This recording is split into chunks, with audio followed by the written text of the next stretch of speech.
Yeah.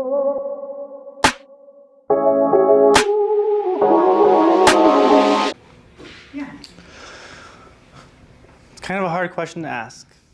But you mentioned that nonviolence is the belief that change is possible, right? And I'm, as a veteran, I'm privy and I'm to groups that want to be peaceful but are losing hope. Mm-hmm. And so, what is your definition of that line of violence versus aggressive nonviolence, or however some people would try to describe, maybe property damage or things like that? Mm-hmm. Well, the question about, first of all, the bottom line, nonviolence is more than the absence of violence or the absence of any crime. So there's a positive vision associated with it. There has been a debate within the activist community for as long as I've been involved about that very question: where do you draw the line? Is property violence is destruction of property violent or not? No, I personally don't like property destruction because I think that it plays into the hands of the other side.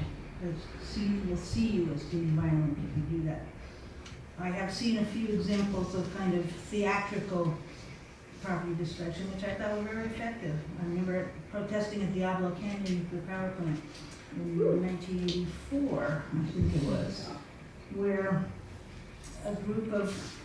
there was a model of the plant, and a group of nonviolent protesters somehow I think they went over the fence and got to the model and they destroyed it. Well, and that was not an act of violence. That was an act of theater. So I don't have a perfect way to answer the question. It's just that I think you have to think about what the ramifications are of the act of violence. I also happen to think that people going limp when they're arrested, that's certainly not an act of violence, although they're often charged with battery. But I think it looks bad. I think it's not warm and welcoming to people who are not already involved. And I think it would be better to see people walking in a dignified way. So, Thank you. Thank you. I appreciate it. I would refer you, if you really want to get into this, to some of the reading about Martin Luther King and Coretta Scott King, what they had to say about this. Yeah.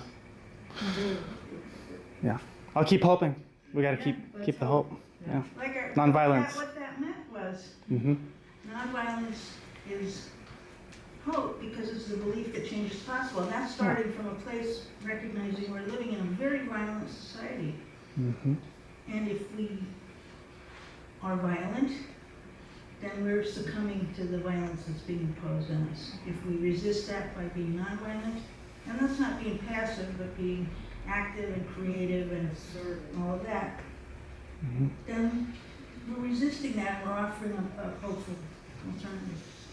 Excellent. Thank you.